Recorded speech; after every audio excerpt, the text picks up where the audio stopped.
You're listening to the Fort Erie Podcast, your local source for upcoming events, hot new listings, and bite-sized interviews with business and community leaders. Here's your host, Brent Jones. Hello and welcome to Season 4, Episode 1 of the Fort Erie Podcast. It is Tuesday, September 14th, 2021, and I'm your host, Brent Jones. Thank you so much for joining me for this season premiere episode. My guest today will be Shawn Murphy, owner of Your Farm Gate Butcher Shop and Bakery in Ridgeway, and of course, overall, nice guy. Before I get to my conversation today with Shawn, though, I wanted to announce that I am giving away a $50 gift certificate to Lucky Stryx every week this fall. Well, I should say each new episode of the podcast this fall. There will be 10 episodes in total in Season 4. Each one of those episodes, you have a chance to win $50 to Lucky Stryx in Fort Erie. If you're a fan of bowling, here is how you win. In the description below this episode, wherever you're listening to it, there will be a link to the show notes, okay? And when you access the show notes, if you scroll down the page, there's a section where you can leave a comment. You'll need a Facebook account to do this, but you can leave a comment there on the page, on the show notes page. And I'm going to choose a winner each week from everyone who leaves a comment. It's really that simple. You can comment on today's guest. You could nominate a future guest. You could tell me a joke. You could promote an upcoming community event you want listeners to know about. It is completely and totally up to you. But leave a comment each week. One lucky person who leaves a comment each week is going to win a $50 gift certificate to Lucky Stryx. $500 total in gift certificates to give away this fall.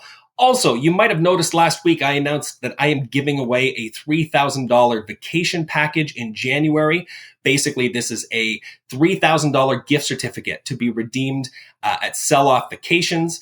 And getting entered into that draw, that works a little bit differently. If you are looking to buy or sell Niagara real estate this fall, residential real estate, consider buying or selling with me. Everyone who does goes into that draw in January for a $3,000 Sell-Off Vacations gift certificate. Of course, if you have any questions or you want to learn more about that, check out the links in the show notes below this episode. So let's get right into it. I want to go through a couple of local news stories. The first one actually applies to today, and I'm going to be honest, I don't know a lot about horse racing. So, I love talking about all the horse racing stuff going on in Fort Erie, but I am not a follower of horse racing myself. But as the story goes here in Niagara this week, the field is set for the Prince of Wales Stakes in Fort Erie. 8 contenders vying for the second jewel of Canadian horse racing's Triple Crown. I have no idea what that means, except that there was horse racing, and I take it to be very important horse racing happening today at the racetrack. Links in the show notes below this episode to all news stories that I talk about all season. The second story I wanted to touch on real quick is that Fort Erie is looking for volunteer firefighters. So right now, I believe it is a total of 20 recruits that the Fort Erie Fire and Emergency Services is looking for. They're looking to fill some impending vacancies in Stevensville, Crescent Park, and Bridgeburg.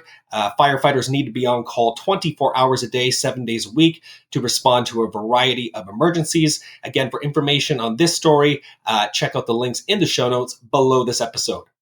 Now let's take a peek at the Fort Erie Questions and Answers Facebook group. Let's see what's on your mind, Fort Erie. Let's see. We have Shauna asking for someone to do alterations on 2 suits.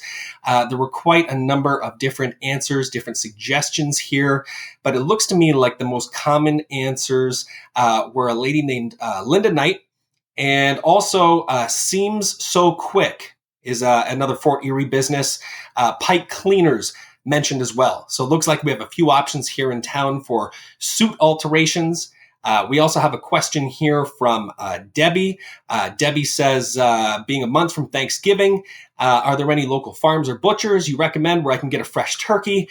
I thought I would be remiss if I didn't, of course, mention that Your Farm Gate, Shawn Murphy, my guest today, that was the top answer in the comments. You can get yourself a turkey from Your Farm Gate, but special mention as well to Tender Cuts in Fort Erie, also a viable option. All right, I think that covers what's going on in Fort Erie this week. Now on to my interview with Shawn. Welcome to the show, Shawn. Thank you for being here. Oh, thanks a lot, Brent. Well, I appreciate your time. And let me start by asking you the same question I ask all of my guests, which is what makes the town of Fort Erie and Ridgeway specifically such a great place to live and work?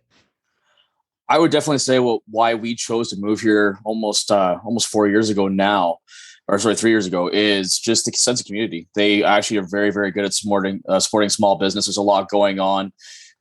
It's that small town feel, being from St. Catharines. We're very chain dominant. So being a small business owner, you kind of felt there was far more of that sense of community, but also they were very accepting to new people going in. Well, let's talk about your farm gate. I mean, how did it get started? When did it get started? And what's your farm gate all about? What do people find when they come into your shop? So the concept was started in 2009 when I actually launched the business. And the idea was I was getting sick and tired of the food that I was cooking. I almost retired countless times throughout the industry just because of what I was, not necessarily being forced to cook, but being forced to cook what was available to us in Niagara. And there was a big hole I found with what we were capable of getting from different farmers and suppliers. The big suppliers wouldn't come down to even St. Catharines at the time. So when I started to work for different places and try to have a restaurant, and I took a break, I came back in 2015 and worked for Southbrook. And I was okay. So here's a garden, here's a patio. Let's make it work out. We ended the contract there. So that was kind of the first test I had. Then all of a sudden we were a feast on designated chefs. So I went up to Toronto and I literally worked on the weekends, just doing my barbecue. We started to see the concept again, people cooking on wood fire. And that kind of led to the catering business, which then, was in 2018, we got asked to join the supermarket in Crystal Beach. And we took our shop in St. Catharines of Your Farm Gate, which is more of a takeout catering business. And what really added that vertically integrated system of us getting food to the locals was we needed a shop. So they started asking us for a restaurant. We couldn't make it work. And it was the butcher shop idea. And that kind of was the missing link of everything that Your Farm Gate was. I wanted better meat. I didn't have the ability to just go and order it constantly for catering. This allowed me to have consistency. So the idea of Your Farm Gate literally is just get the local product to the consumer. We named it Your Farm Gate so I could do the many things that I do. So, come 2022, we'll have the catering back up. We're putting in a full kitchen. So we'll have a full bakery. So we'll have finally Fort Erie with a full bakery again. Then we'll have potentially our takeout. And then, of course, the best meat in Niagara is found down in Ridgeway. And we know this based upon our suppliers and who we deal with. So it was a very nice hub for us. And then we'll expand throughout Niagara. But that was the idea of Your Farm Gate, was something that we could take, put in a small town, but expand throughout Niagara, potentially all over the Golden Horseshoe. Well, I think you've actually knocked a whole bunch of questions off my list I had for today. Well, I wanted to ask you about expansion. I wanted to ask you about the catering end of things. But let's talk about this, because you talked about getting back to some basics and like people cooking on wood fires and that kind of stuff. You're big on social media and on your website talking about, the importance of feeding people. And I think the phrase is ethically and sustainably farmed food. What does that mean for somebody who's maybe not familiar? I just think that the way that the food system is going is you're going in two different directions. You're basically, when you look into a grocery store, there's not a lot of actual food within a grocery store. It's a massive square footage of just mass processed, fill your belly, but without any actual, connection to your food. If you go to the meat counter, everything's just wrapped in saran wrap. So what we wanted to focus on farmers that actually treated the animals and the land properly. As a chef, when you look at your ingredients, it's a pretty common denominator. Everything was farmed with extensive care. It's not a monocrop. The animals are well taken care of. The best feed is given, the best life is given, and the best end of life is given. Because at the end of the day, if you don't rear them properly, feed them properly, give them the best life, and then if you don't go to the abattoir and finish things correctly, all that hard work in the beginning is gone. So it was incredibly important that we work with all of those suppliers that are doing the sustainable things that make good food happen. And that was the biggest drive for us. Well, it's I know you obviously take a lot of pride in the product and what you guys do at Your Farm Gate. Now, of course. Do you think there's a lot of local people, though, who come in part to see you because you're kind of an entertaining life character? My wife will come home sometimes from Your Farm Gate and she'll be like, I got no idea what Shawn just sold me, but it was fun. I had a great time while I was in the store. So do you think that's an important piece of the business, is also connecting with your customer base? I think so, because I think when I was working in restaurants for basically 18 of the 20 years of my career, was that people won't necessarily listen to a server. They see them as salesmen. But when a chef walks out in a chef jacket and says, this is what you should be eating, this is how to eat this, or if you create a dish or a tasting menu, there's this immediate trust. People relax. So when I'm in the shop and you have not only somebody that is, you see the butcher, but actually the chef knowledge is, I think, what a lot of butcher shops are missing with the cut pack generation, but you're getting kids in front. So you're missing that idea of how to use an outside skirt or how to use a top sirloin, and people just kind of go back into these, hammer down, a strip loin, a ribeye, and a tenderloin are the best cuts. So we try to have as much fun as possible, but it's also the education aspect of the business. I think that is the most crucial. And then we're hiring cooks, we're hiring chefs as part of our team. And that's what makes us different is, yes, that aspect of education. But of course, having a little more fun. It is supposed to be a community spot. It's supposed to meet people. Nothing incredibly important to us, instead of just, hey, give me your money, here's your piece of meat. We want it to be, we say that you're part of the Farmgate family, and that's part of it, be it jokes and whatever else may come entail that. Sometimes people have trouble separating work, what they do for work, and what they do at home when they're trying to unwind. But you obviously have to eat when you're at home. So if you got to go to like a go-to thing, what would you grill on a Saturday just for your own enjoyment? Oh God. I would say about when I started doing the whole entire experimentation with wood-fired cooking is I started looking a lot at South American and the asado. So it's everything. It is literally lighting a fire. And if I can sit there and do the old world for 4 hours and just cook, I'll put chicken on there, sausage on there. Ribeye is my number one favorite. That is my absolute favorite steak. But then if you give me all of the offcuts, I will literally put 4 pounds of meat per person on there. I don't even care if it's leftovers. We eat it throughout the week.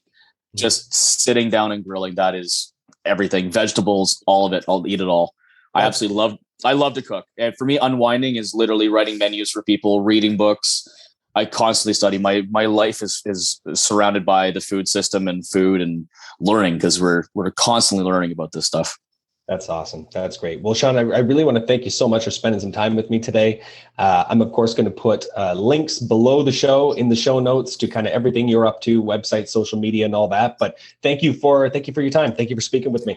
Oh, it sounds great. Thanks a lot. And it was, good to actually talk to you, and come have some fun soon. All right, welcome back, everybody. Shawn is a nice guy. I mean, drop by your Farmgate, check it out if you haven't already been, and make sure to say hi to Shawn when you're in there. All right, let's wrap up today's episode by going through some upcoming community events. First and foremost, and I'm going to mention quite a few farmers markets here because the season for farmers markets is about to wrap up. This Wednesday, September 15th at 3:00 p.m., you can check out the Stevensville Farmers Market. Of course, the Ridgeway Farmers Market is going on this Saturday, September 18th at 8:00 a.m. A bunch of events happening this Saturday, the 18th. Brimstone Brewing, for example, in Ridgeway is presenting Stuck in the 90s. More entertainment. The Crystal Chandelier on Saturday, September 18th is featuring a live performance from Buzz Hammer that kicks off at 6 p.m. The same night at Southside's Patio Bar and Grill, they're hosting an end of summer bash with a Tragically Hip cover band. I remember the last time Tina and Southsides did this. It was a ton of fun. And the Crystal Beach Farmers Market is still going on. That is happening this Sunday, September the 19th. And then coming up on Monday, September 20th, you can catch more live racing at the Fort Erie Racetrack, September 20th at 1:00 p.m. And I think that just about wraps up community events coming up this week. Join me next Tuesday, September the 21st, for a brand new episode, Season 4, Episode 2. My guest will be Shane Therian, better known as Big Pappy from Derby Road. So long, everybody. Have a great week. You've been listening to the Fort Erie Podcast with your host, Brent Jones, a sales representative with RE/MAX Niagara Realty Limited Brokerage. Follow @BuyWithBrent on Facebook, Twitter, and Instagram for updates. Subscribe to the Fort Erie Podcast on popular platforms like Apple Podcasts and Spotify, and catch a new bite-sized episode every week. Until next time.